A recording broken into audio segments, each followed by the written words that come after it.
with another episode of iShine. It's about time. It's been a minute. I guess we've been focusing on here on the stage and making sure the shop's content is good and focusing on all of that, but I think it's about time we do another iShine. We got to get some questions in today. I'm answering any questions that you guys have, and the best ones get clipped for Instagram, and they do pretty well if it's a good enough question. So hello to everybody that is in here right now. We have about 100 people so far. What's up, everybody? Let's get some good questions in. I want some good clips, and it's a lot easier to get those clips if you guys ask good questions. And I'll shout you guys out on those clips too. That's what I've been meaning to start doing, is making sure that the people that ask the questions that are worthy of clipping, we are going to shout you out. So it's a nice, clean, easy way for you to get shout out. Super dope. Love your work, bro. How long have you been tattooing for? I've been tattooing for 12 years. I started when I was I think I started right before I was 18, but pretty much 18 years old. I just turned 30 the other day, and it's been a crazy journey. I spent my entire 20s trying to master a craft, and obviously that's a never-ending journey, but I'm glad I put that effort in during that time so that it could carry me through the rest of my life. So we love iShine at Creative Ink Tattoos. Well, I love you guys too. How about that? How about that? iShine, big hello from Lebanon. We love you. Lebanon, that's crazy. Love Lebanon. Thank you for the support, and thank you for joining the live. If you have any questions, please drop them. Trippy Rip 96, what's up, my boy? Suka Inc. said, I'm having trouble making my style fluid. Making your style fluid, not necessarily sure what you mean by that. It could be many different things that you mean by that. If you mean consistent and it actually looks like a specific style, you're going to have to get real specific on how your system is about how you apply each tattoo, because your style is going to come from how you apply and how you prepare for each tattoo.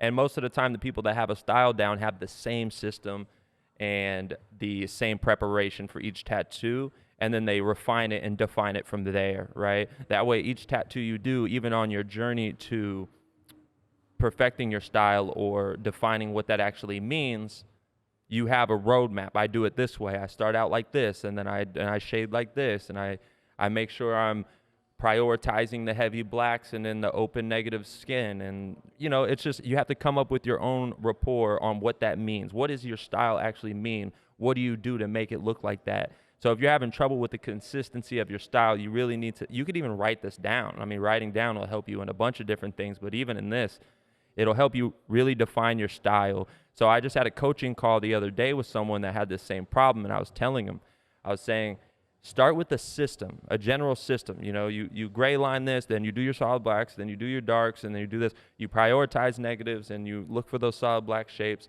And then when you're simplifying your references, you're trying to pick out the base.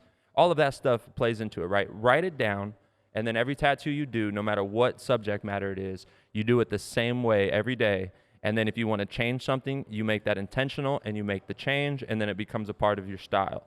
So if you do that over a long period of time, you'll start to develop something that actually looks unique and something that's consistent and technically sound.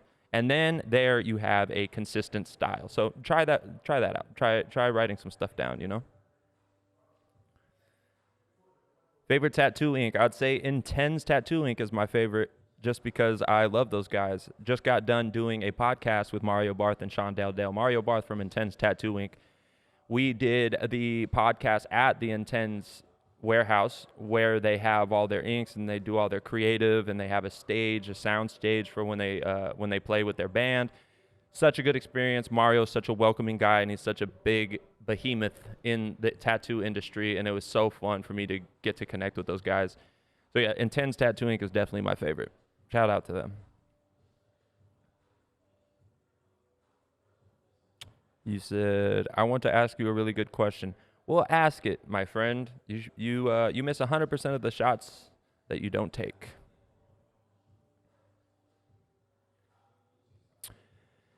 Ink Powers asks, first year in the tattoo game, any advice for staying on top of creativity / productivity? Uh, yeah, I mean, for your first year in the tattoo game, at the end of the day, bro, you need repetition. You need to make sure that you're having needle to skin, and then in your off time, you're practicing stuff like stencils and designing and occasional drawing or shading, trying to understand the anatomy of certain things that you're shading so that when you're tattooing it, even if you have a stencil and a reference, you understand it outside of that stencil, which makes it a lot easier to tattoo more intentionally, right? So creativity and productivity, I'm not sure is the right words. I would say consistency and just hitting the nail on the head every single day, trying to just pound it away. Because at this point, you need reps, you need numbers, you need tattoos under your belt, and you need to gain experience. And just really try to dial in your fundamentals before you get too specific on what style you want to do. You could always have a goal as what style you want to do. If you already know you want to do black and gray realism, keep that in mind, but you're also in the beginning, so you want to focus on your fundamentals and don't get too far ahead of yourself. If you get your fundamentals down, you can do whatever style you want to after that, and I think you're going to have a much easier time if you approach it like that. That was from Ink Powers, by the way. Ink Powers. Oh, yeah, this is kind of fun, man. It's been a while since I've done this. Go ahead and ask some questions, guys. I'm going down the list of questions. There's a bunch of you. I'm going to get to you. I'm just going down the list one at a time. Young Ty Rizzle in the building. Tyrese in the building. Everyone's tattooing right now while I do this, so it's kind of good energy in here.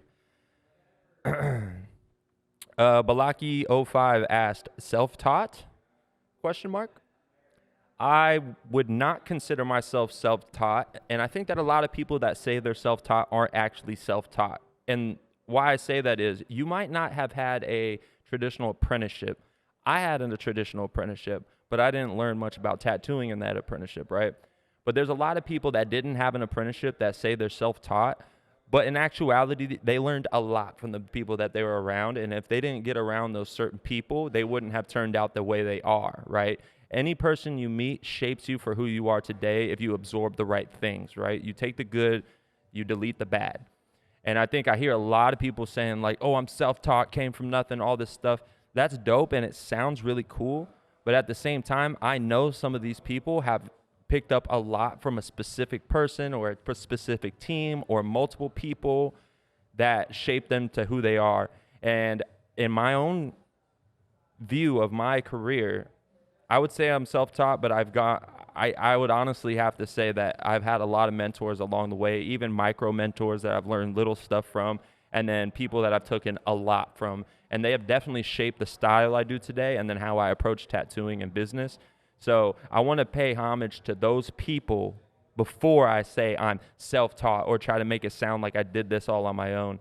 The work is done on your own. You could take credit for the work you have done, right? No one put the needle to the skin for you. No one did all of that. No one did those late nights for you. But you have to pay homage to the people that gave you that structure or that system or those gems that made you who you are today. So yes, I would say I'm self-taught, but not self-taught. Shout out to everybody that helped me along the way to get me to where I'm at today. Okay, moving on. This is a good question. I don't even know how I'm going to answer this, but I'm just going to say it. Blackie's Blends asked, if everything got stripped from you and you had to start from rock bottom, how would you start over? So I'm assuming you're saying, like, if my situation now, everything got stripped from me and I had to start from scratch, assuming I still have my tattoo skill and I still know how to tattoo and I have my understanding of life, how I would start over would be I would go back to my roots and humble myself. I'll bring myself down a little bit and not be too good to do the things I used to do to stay alive and relevant and survive and keep working and stuff like that, right? I would probably try to get all my clients together and try to rally together the troops and try to get some work done, get some initial investment capital. Because honestly, if I have the skill I have now and I have tattooing and I have the knowledge, it wouldn't take me that long to get back up, to be honest. So if I had that, it would probably take me 6 months to get me back to where I'm at right now. Really, honestly, because I put in the work. I put in the work for years. I put in the work for over a decade to understand not just about tattooing, but just life in general. So if you took the shop from me, you took the artist away from me, you took money away from me, and I just have nothing, flat broke, and I don't have a home and stuff like that, I would honestly get back real quick. I would start tattooing. I would focus only on tattooing, and I would focus on saving. And then I would figure out how to get into a situation. Maybe I would join another shop, maybe a friend of mine's shop for the time being. They'd give me a home. And I'd work my way up slowly and gradually. Keep doing content, let people know my journey from starting from rock bottom all the way to the top. And then we're going to get a lot of people that follow along that journey, because it's very interesting when someone starts from the very beginning. So I think that even through that, I might even be able to thrive after that, because now people see what it's like to start from zero and then make it to something within a short period of time, and they get to see what's possible. So yeah, I might have a big following after that, and I might be booked out, and I might end up having another shop again. Yeah, same shit. That's the beauty of this trade stuff. If you know how to tattoo, or you know how to do something really well, no one can take that from you. Even if the government took everything away from you, you still have your knowledge and your skills. So get really good at something, and you'll never go broke, and you'll never want for nothing. Thank you for that question. I didn't really know how to answer it, but I mean, that was a cool question. J Flores R817 asks, what's your opinion on people who tattoo in apartments? I've been there, okay? I used to tattoo out of my house. It was a necessity at the time, but I also was naive to the fact of the cross-contamination and how much I would fuck people up. And I definitely fucked people up out of my apartment. The problem with working out of an apartment, other than the obvious of it's not clean, you don't really know what you're doing as far as cross-contamination, and you probably don't know what you're doing tattooing-wise, there's no one there to check you on the things you're doing wrong. It's just you, right? So these things that you're doing, these habits that you have, you're just operating with what you know, which is very little. And that's very dangerous when it comes to something like tattooing, which is considered minor surgery. You need someone there to check you and teach you the right way to do things from the beginning, so that you don't develop these bad habits you carry with you throughout your career.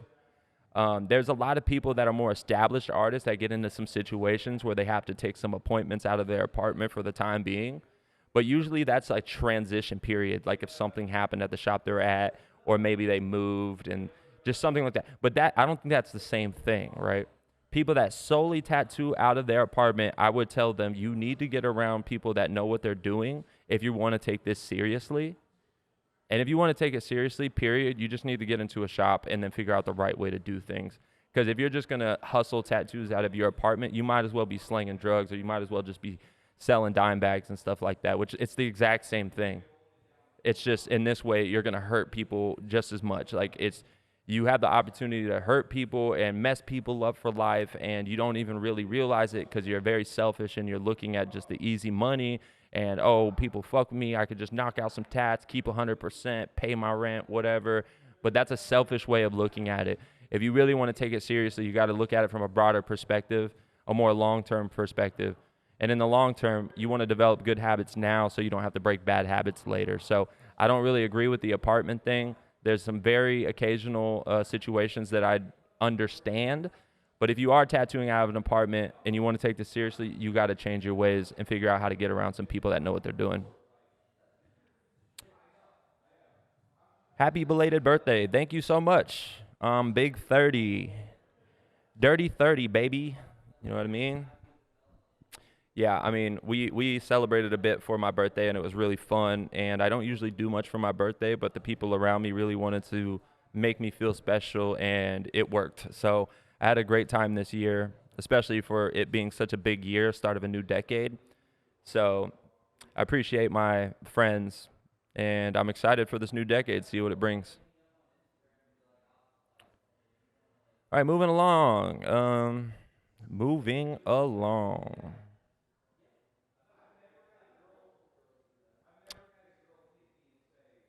Kanker8 asks, at what age do you think you will stop tattooing?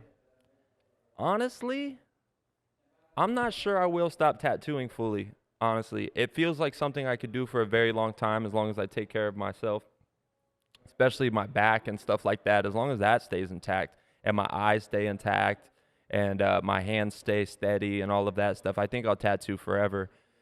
I think I'll tattoo less as I dip into other things that I feel are just as important, like coaching and mentoring and content and the business of the shop and creating something new and innovative in the tattoo industry. I think I would focus on the business a lot more for sure. And I'll just tattoo less, which I'm already starting to do now. But even now, I still very much so enjoy tattooing, even aside from the money. And I would say, yeah, I'm probably going to go till fucking 80 years old, 90 years old. And then if I feel like it, I'll retire, put my feet up in the Philippines and fucking just live the rest of my life out. And even then, I might just fucking tattoo some people. So, yeah. It's one of those things, man. It's a passion you hold with you forever. If I were to stop, I wouldn't necessarily. I would lose a piece of my identity. So I think I'm going to do it forever.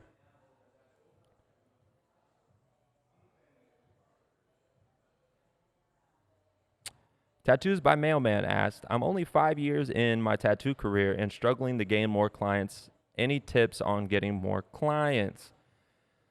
Well, Mailman, I would say that especially around right now in this economy, you're going to have a tough time getting new clients, right? Because there's a limited amount of people that are searching out for new artists. A lot of people already have artists and stuff like that. Plus, tattooing is a luxury, so they're looking elsewhere and trying to hold on to their cash so that they don't get themselves in a hole, right? And the people that can afford it, they probably have artists or whatever. But if they're looking, you got to get in front of them and you got to get your work out there in a way that stands out from the crowd, which is easier said than done, right? But just like I would say to anybody else about this question, you need to find a way to give a taste of what the experience would be like to get tattooed by you before they even come into your shop, right? Anyone can show all of their work on their Instagram and do decent work. It's still not enough to stand out from the crowd. I think a lot of what people connect with is what experience are they going to have when they go get tattooed by you. You might have just as good as work as someone that's super popular, but they show more of their personality and their experience of what it would be like, and you show just your tattoos, right? So if you can really connect with the client before they even meet you in person, that's going to be key to make them excited about booking with you, right? And that's easier said than done, like I said, but once you start doing it and you start figuring out how to do that, little creative ways, stuff that you're comfortable with, or you even getting past mental blocks that allow you to show more of yourself to someone, I promise you, developing a connection with your clients is going to be the way that you sustain clientele and gain new clientele. So that's the advice I would give. Some people don't like to hear that because they don't really want to embody that. They just want to tat.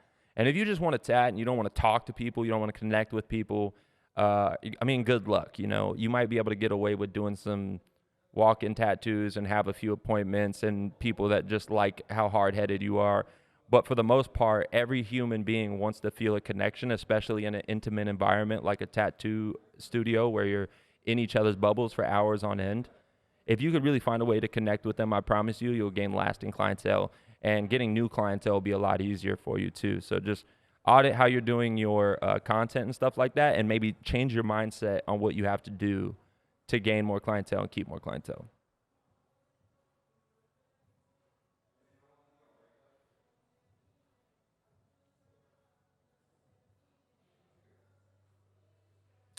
Wicked Inc. I'm 20 and started tattooing at 18. Any recommendations to help grow clientele during slow times?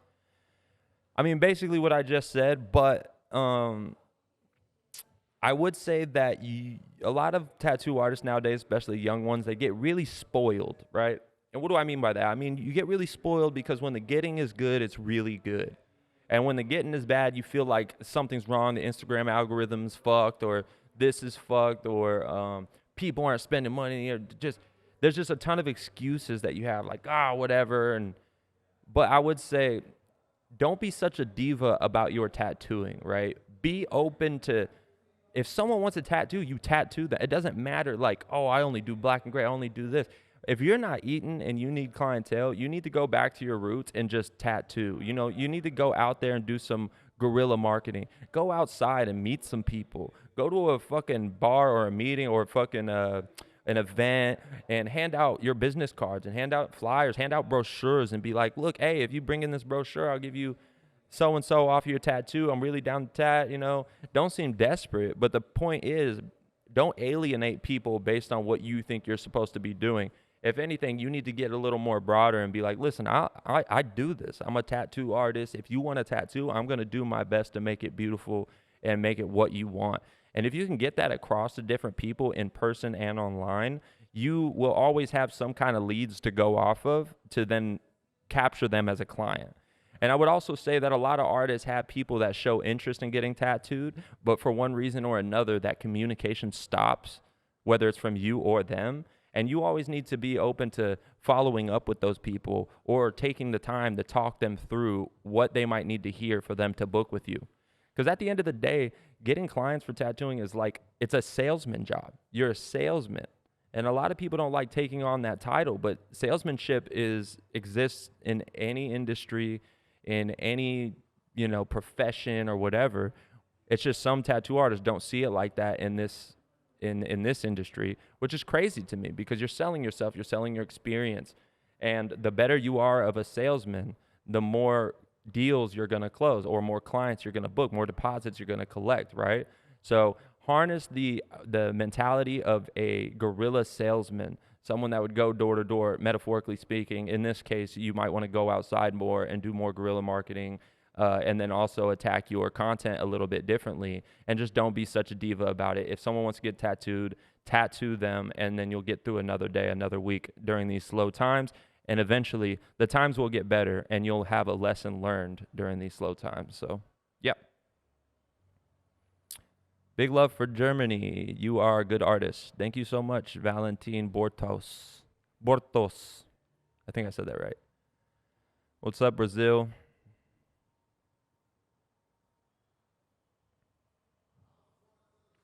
Big Nasty 63 asks, iShine, how do you get your blacks to stay bold and hold better on skin long term? All right, so solid black. First of all, I've tried a ton of different solid black inks, from Dynamic Triple Black to Empire's Black to a bunch of different types. Right now, I use Super Black from Intense. It's a very thick black ink, right?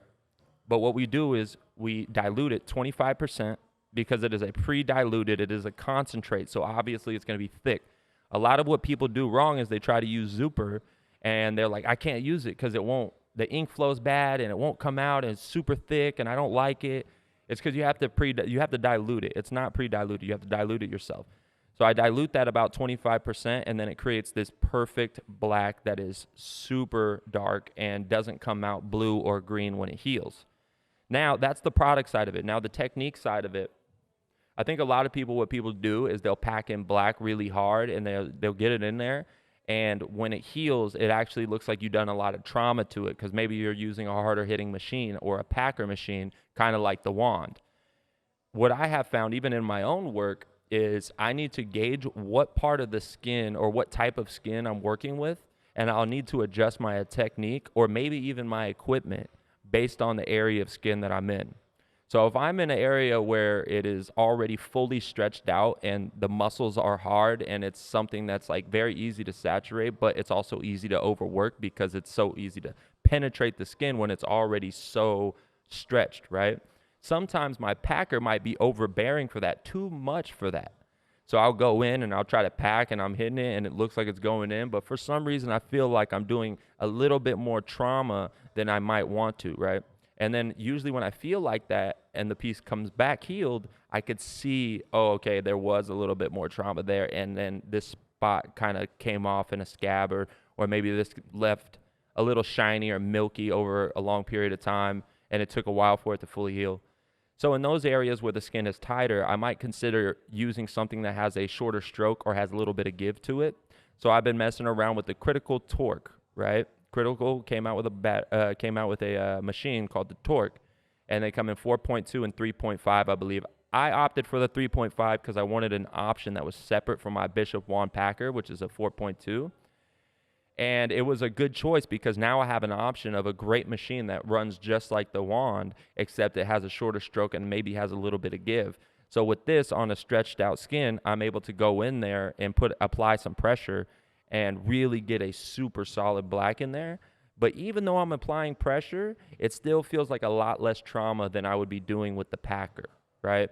This is a good note for you guys because I just figured this out and I was just using the one machine, but now I kind of gauge the skin and I adjust accordingly. One size doesn't fit all in tattooing. One size fits one. And this is a very good point for you guys to hold on to. It is okay to adjust depending on the client and depending on the skin you're working with. This is not paper or not canvas. Every day is going to be a different day, right? Different personalities, different skin, all of that stuff. So you need to be adjustable and be like water, be fluid. Don't be so stuck on stuff, right? And once I allowed myself to be a little more free flowing with my changes, I realized that these changes I made in the application of the black or the shading based on the skin made for way better heals. And I know that it's going to heal good because I can feel it when I apply it, how much trauma I'm doing or not doing. So that's what I would have to say. That was kind of a long-winded answer, but I think there was some good points in there about adjusting depending on the skin or the client, and then having some options for you to adjust to within your equipment and your technique. So, yeah.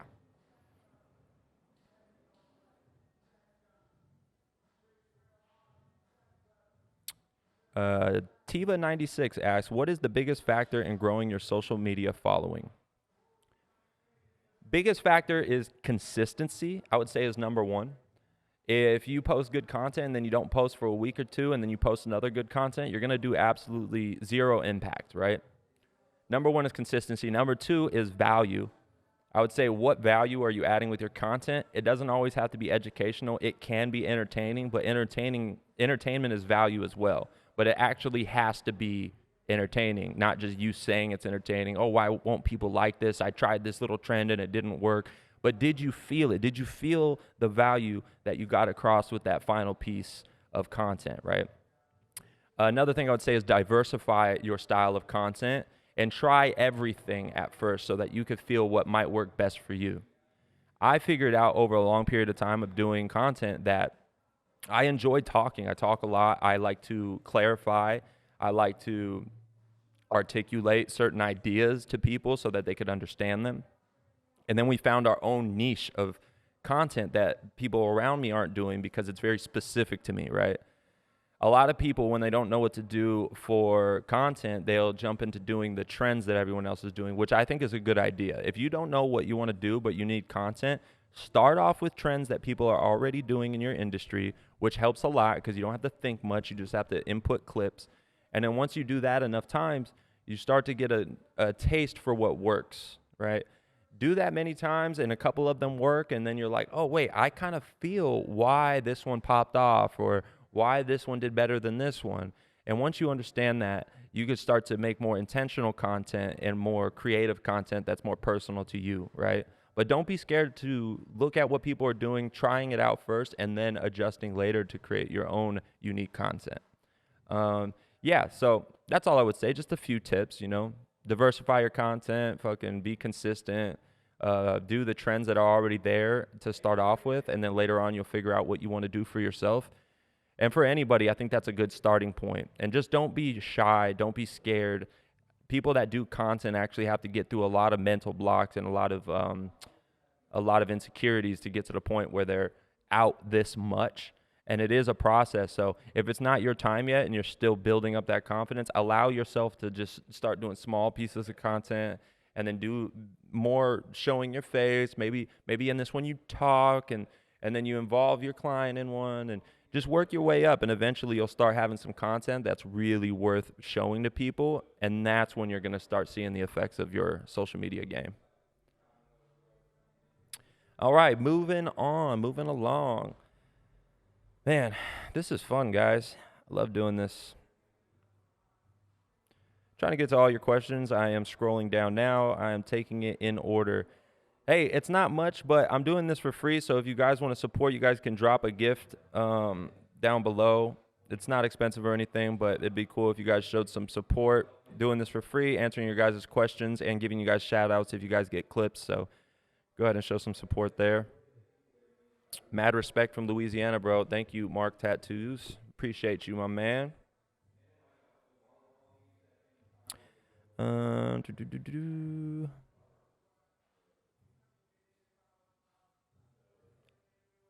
Been following for a long time. Thank you, man. Appreciate it.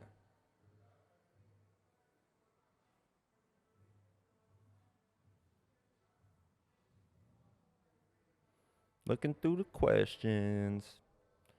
I'm kind of skipping over ones that I've answered 1,000 times that are really basic. Like if there's one that I could answer again that is really good, I'll do it.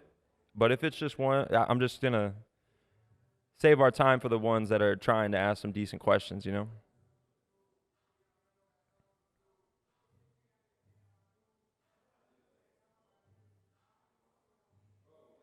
My nephew's in here. He said, "Hey, Unc, love watching the lives.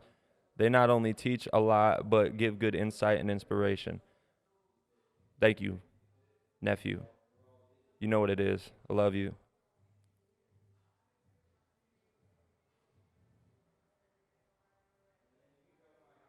Lopez Jaylene asked, "Any tips on tattoo ink shading to blend smoothly?" Yeah, sure. I got a couple tips. I think that smooth shading, it obviously is going to come from a lot of reps, but it's kind of a harmony between your technique and your equipment, right? Equipment isn't everything, but equipment mixed with your technique is everything, right? So you have to know what type of machines you're using and what fits best with your hand speed, your hand pressure, and things like that. Some people like to use a machine that has a lot more give. And if you don't know what give is, it's how much the machine bogs back when you apply pressure to the skin. There's some machines that have no give, where if you apply pressure, that needle is going to dig in however far you push it, and it will not stop. The motor will not allow it to stop, right? Or the spring. I would say you need to test out different types of machines. Try one that hits really hard, and then try one that hits a little softer. See which one you work with best. Do you like to get the tone first try, or as first try as possible? Do you like to build up your tones? Do you like to mag drag more, or do you like to, what techniques do you use the most? All of that is going to play into a factor of what technique slash machines you use.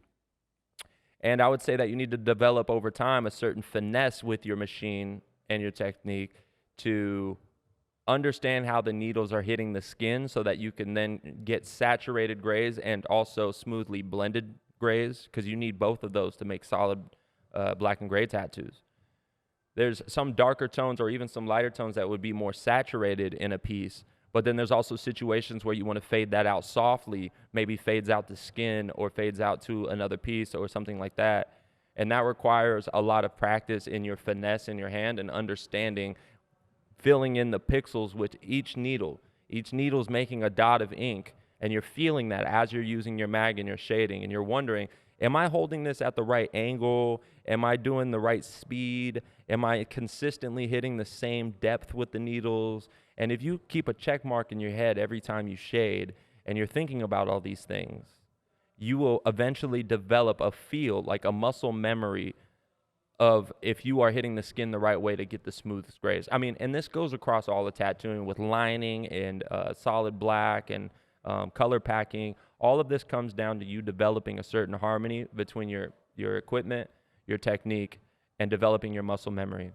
So a lot of it is experience, but keeping those checklists in your mind to make sure you're hitting those things is going to help you progress over time. And you'll get there eventually, and you'll do the smoothest shading fucking ever.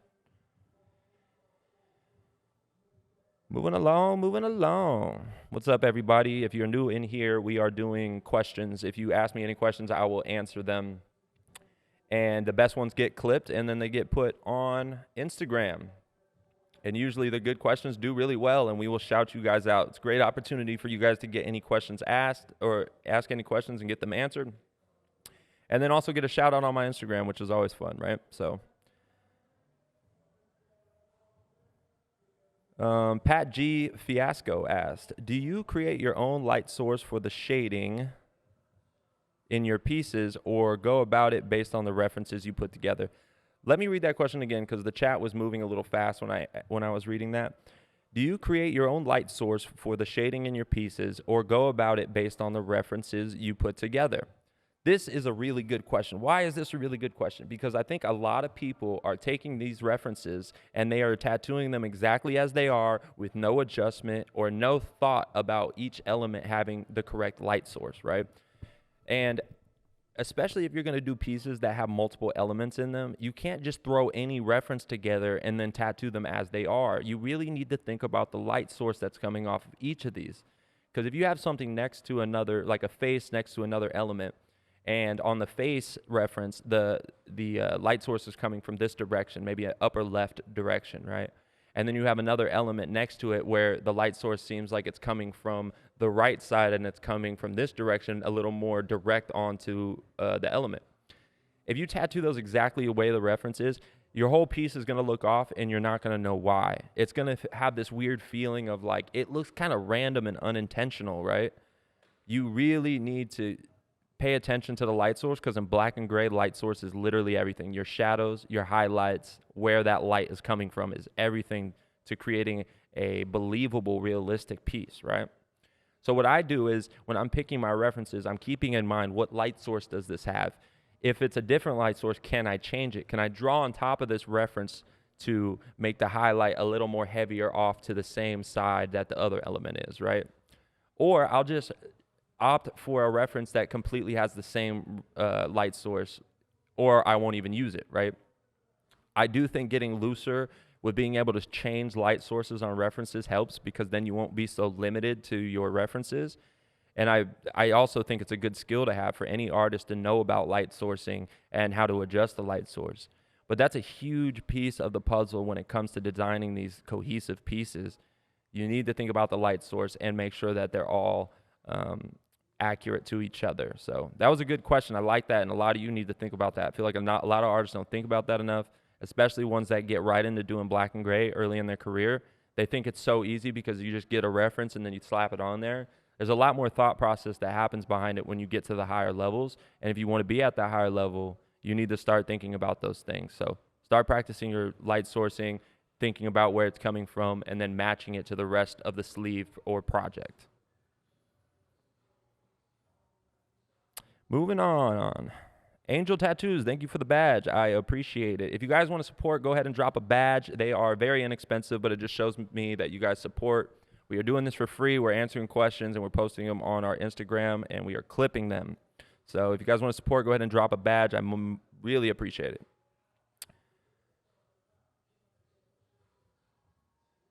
Doom, doom, doom.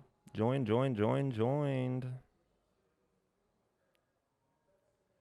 Be Crowned Ink asked, do you use whites in your gray wash? I don't personally use white in my gray wash, but I do understand the purpose and why people do it, right? So what he's talking about is whitewash, is what a lot of people would call it, as whitewash. If you use the color gray, which is black mixed with white, it is an opaque gray, right? Which is actually the color gray. If you use gray wash, it is just black diluted with water and becomes a dilution of black, which then turns up as gray on the skin. And then there's the in-between, which is whitewash, which is a mixture of your gray wash mixed with some white ink, right? And when I looked this up, because I wanted to see the science behind this, why would people do this? Does it really make an effect on the heel or anything like that? So, and what I have found, even in my own experience of using it, is it is less for the healed effect. Like, it doesn't look much different than if you were to just use regular gray wash. And it is more for the application process while you're applying. Having a little bit of white in your gray wash actually mitigates the amount of redness that's in the skin. Don't ask me why. I think it's because of the opaque nature of the white allows it to fill in the pores a little more, so you can't see the redness, and it gives you a more accurate tonage. So if you see this tone that's on there that you just applied with a whitewash, chances are the healed version is going to look very similar to that tone. As opposed to just a gray wash, you have to account for the water evaporating out of the skin and then leaving behind a slightly lighter version of whatever gray you chose to use that day. So it's more of a utility thing, and I appreciate it, and it looks really cool, and it's kind of cool to play around with. Do you need it to make great tattoos? I don't think so. But again, experimenting is fun, and you might find something that you like doing, or you might just scratch it off and think, hey, this isn't for me, but it's very valid. So I think it's valid. It's not for me, and I played around with it, but I don't hold it against you if that's what you do. Moving on, moving on. Let's see what we got. It's kind of hard to hold the phone and do this at the same time. Just so you guys know, we're going to try to make iShine a real show. We're going to make a whole setup and make this very official. I want to go live on other platforms. I want to go live on Patreon, TikTok, Instagram, Facebook. That is actually a lot to set up, though. So we're going to slowly turn it into something that's a real show that you can watch for an hour to an hour and a half once a week. And we're going to make it a real deal thing with different segments and all of that. And I'm very excited about that. But if we were going to wait to do that, to do another episode, it would take us forever, and you guys would just forget we even do this. So here we are doing it the classic way, which works, and I love it. But we are going to try to revamp this into something serious because I love interacting with you guys. And I think there's a way that we can define it and refine it a bit more than we already have. So just so you guys know, that's what our plans are. Let's see. Moving on. Well said, brother. Thank you so much, Black Rage 916. Shout out 916 Sacramento. Yes, sir.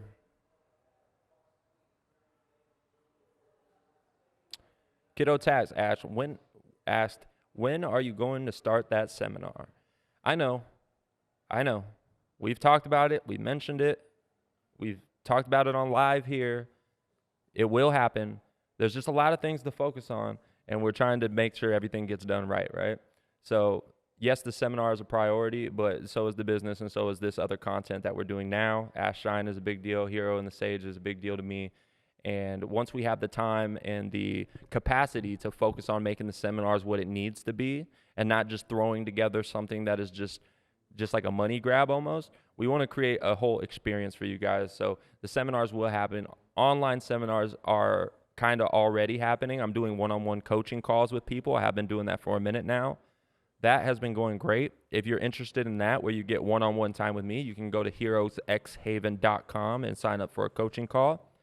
And with that, with the one-on-one nature of that, you could ask me whatever you want. Tell me about your story. Tell me about your situation.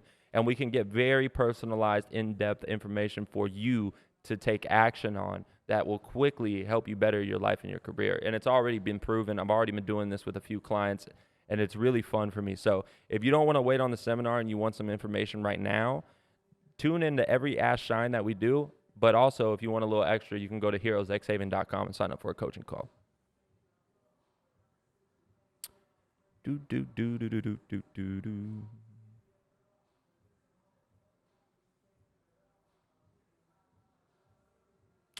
Man, everyone's asking about how to grow your Instagram following. That's crazy. Maybe one day we'll do a social media course that's kind of like a short,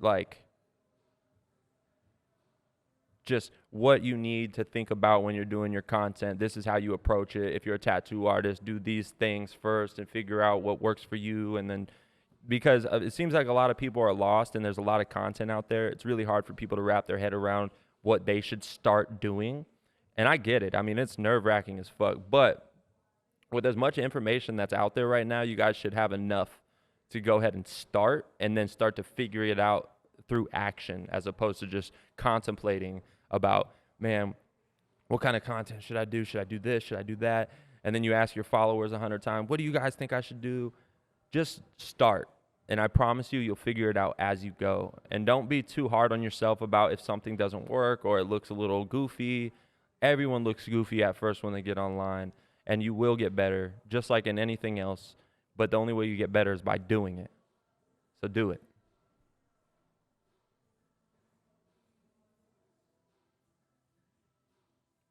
Moving on.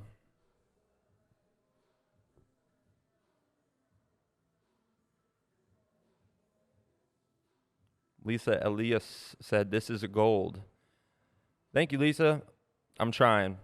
And really, the better the questions, the better the value I can give. I'm only working with what I got so far, so it's a little tough. But anything you guys want to ask, even if it's about business or personal or tattooing, I'm down to answer. But try to sift through your brain and think about like, what is something that if I knew would really help me in my situation? If you can get some of those questions answered, not just these surface level questions, I think that you guys can get a lot out of this. But so far, so good. I mean, I've had a couple good questions so far.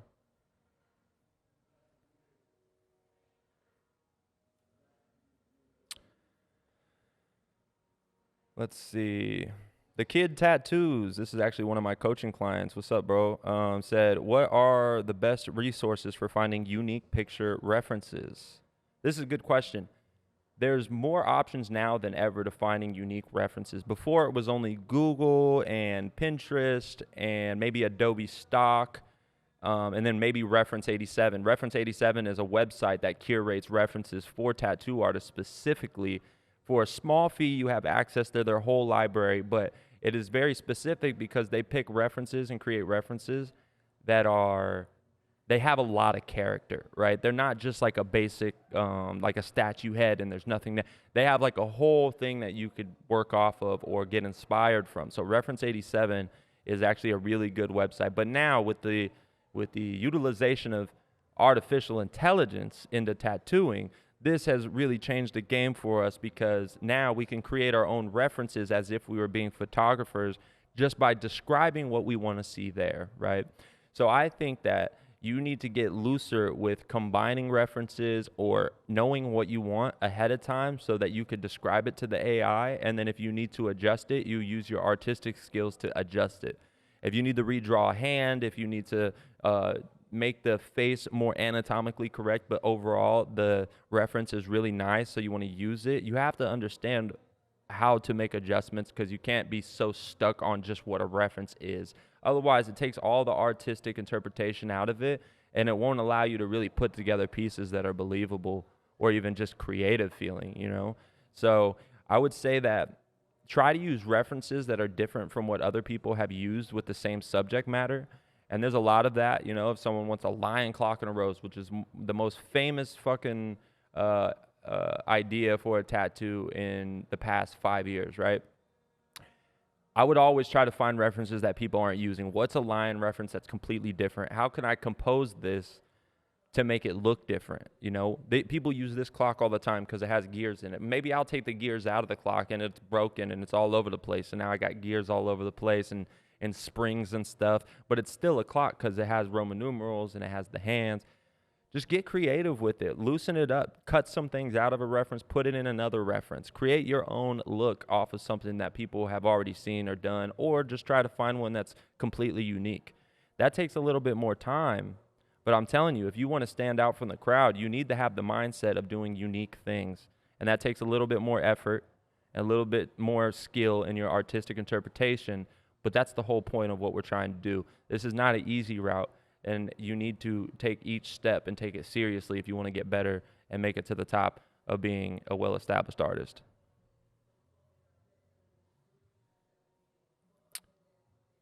Blue Jay Arte said, thank you, man. I love hearing you.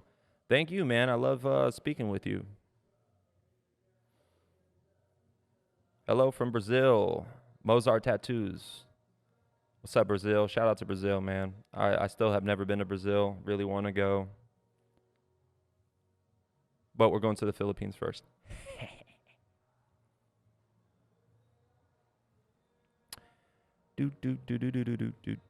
All right, moving on.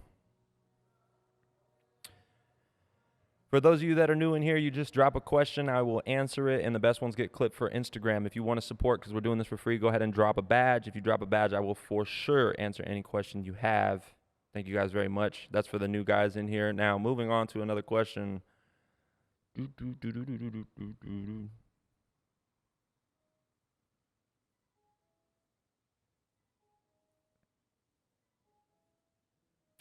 Okay, let's see. Jason X Line, I think is your Instagram, asked, best ways to stay creative with social media content. Again, I've answered a lot of this, right? But in order for you to stay creative, you first need to do the stuff that is already working. I think getting a good grasp on what is working for other people is a good starting point for you to then make changes to make unique content for yourself, right?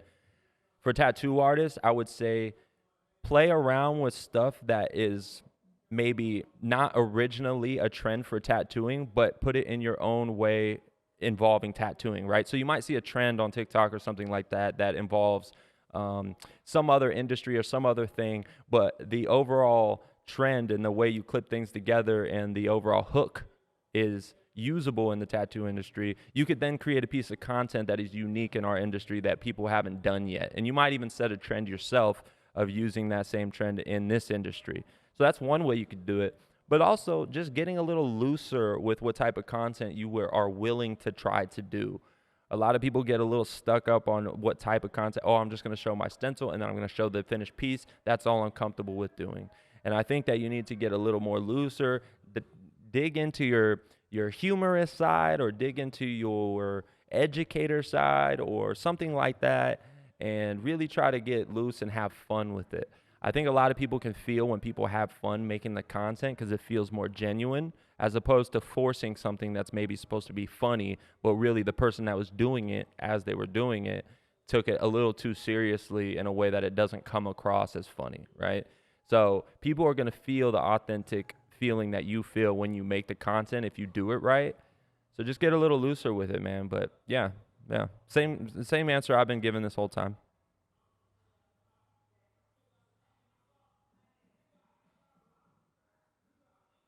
Flow Art, thank you for the badge. Much appreciated. I don't see where you asked a question, but if you ask one, I will for sure answer it.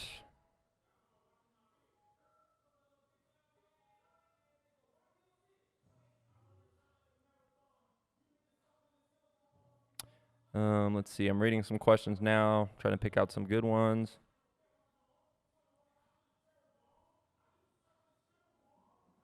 Chicho Tattoos asked, how do you explain to clients that although the tattoo looks complete, they need another session? I like to stack my gray washes in dark and blacks, loving that futuristic back piece. Thank you, sir. And this is very valid. This is definitely valid for larger scale pieces. The back piece that we did, the futuristic one, we actually did have a sort of a touch-up session where we went back in, we re-hit the darkest grays, and then we also re-hit the blacks so that we made sure the heel was perfect. Now, if that's the standard you want to set for your pieces, you need to let the client know that before they even start the project, right? You need to get them on the same page as, this is how I view a project, this is how I start it, this is how I finish it. And if you think that a touch-up session is needed after all the sessions that they have had, you need to let them know that from the beginning.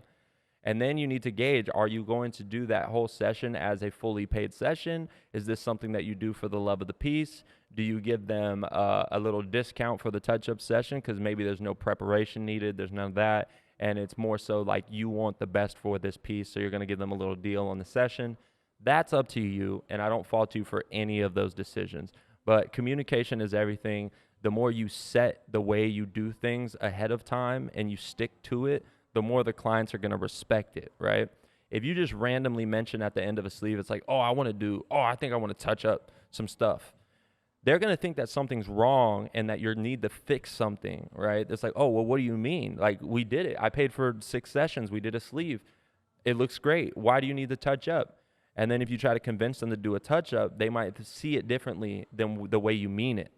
The way you mean it is, I only see this as complete once I get this touch-up in. But if they're looking at it as like, why do you want to touch up? Did you fuck up? Did something not heal right? I think the way to avoid that is communicate from the very beginning and let them know, this is how I like to do it. We're going to take 6 sessions or 5 sessions to do the sleeve, but I need one, maybe a half of one to run through the whole thing and do some touch-up so it could look as good as it did the first day, but forever, right? And let them know the benefits of doing the touch-up and what kind of effects that you can get by doing the touch-up and thus forth. Communication. Communication with your clients is everything. Moving on. I thought to myself to look at the time when we started so I know how long we've been going for. Totally forgot to do that, but I'm just going to assume we started around like 2:25 or something like that. What do you think, Veer? Something like that. Moving on.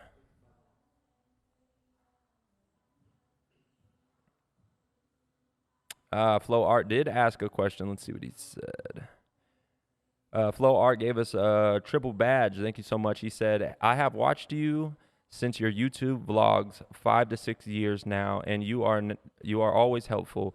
Thank you, bro, for the content and dedication. It has helped my work a lot. So not a question, a statement, but thank you very much for supporting and watching for so long. We have gone through many seasons and different types of content that we have done. And I know that there's some stuff we need to get back to and all this stuff, but I think what we're trying to create now is even more valuable and even more authentic than what we were doing before. But the different seasons of the content, I wouldn't trade for the world, because it seems like different seasons of my life. And the vlog days were super special, and it caught a lot of traction. It even got me on reality television, so that was really fun as well. But now what we're trying to create is a platform that is respected in the industry and is valuable enough to widen our scope and eventually branch outside of the industry, right? So now it's super fun, and I enjoy it because it feels more aligned and authentic with who I am and what I want to do. And I'm glad that you guys enjoy it, and a lot more will be coming for years to come. We're going to be doing this for, as long as I'm tattooing, probably beyond that, So creating a platform takes time and effort, but this is our baby, and we're going to give you guys all the value we can give.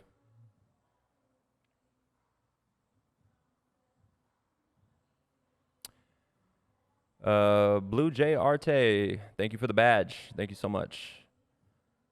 If you guys are watching and you're getting any value from this, go ahead and drop a badge. It's very inexpensive, but it shows that you care and that we should continue doing this. So drop a badge if you want to support. We're doing all this for free. If you guys ask a question, we will answer right here live, and the best ones get picked and clipped for Instagram. So ask away. Jimmy Crab asks, how long have you been tattooing? I've been tattooing for 12 years, my guy. 12 long years. Taste Butter said, you deserve all the flowers, bro. Appreciate you for real. Thank you, Taste Butter. You're the man, woman, whatever. I can't see from your profile picture.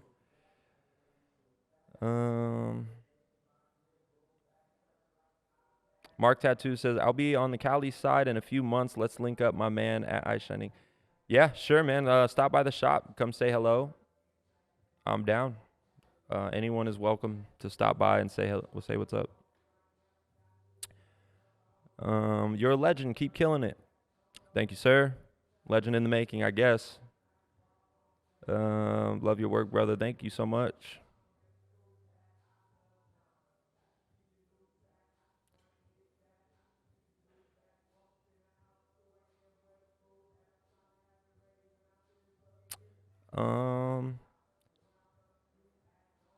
Simon Doe asked, do you have any interest in bodysuits? Do you have concepts you would want to execute or for a full bodysuit? Yeah, I love the idea of doing full bodysuits and having someone collect enough work from me that they have an entire body of my work, right? So far, what I have done is I've done chunks of the body that end up piecing together to become a bodysuit. I don't think I've ever fully designed a bodysuit out all at once and then tried to execute it. I think if it happened like that, it would be more so I designed like the front panel or the back piece or both of the sleeves and the legs or something. And eventually it all gets pieced together to look like a bodysuit.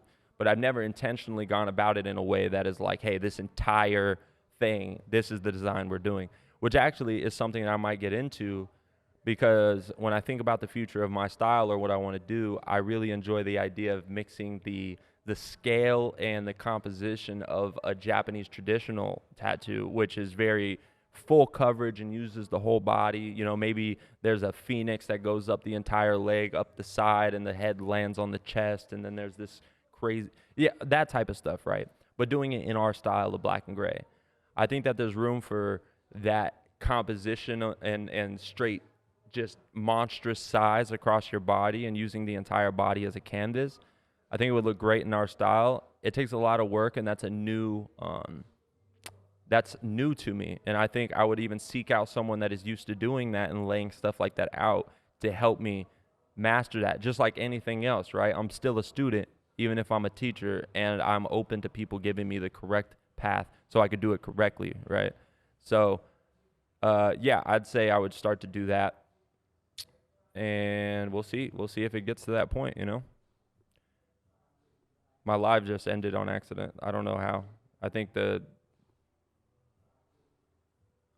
like frozen.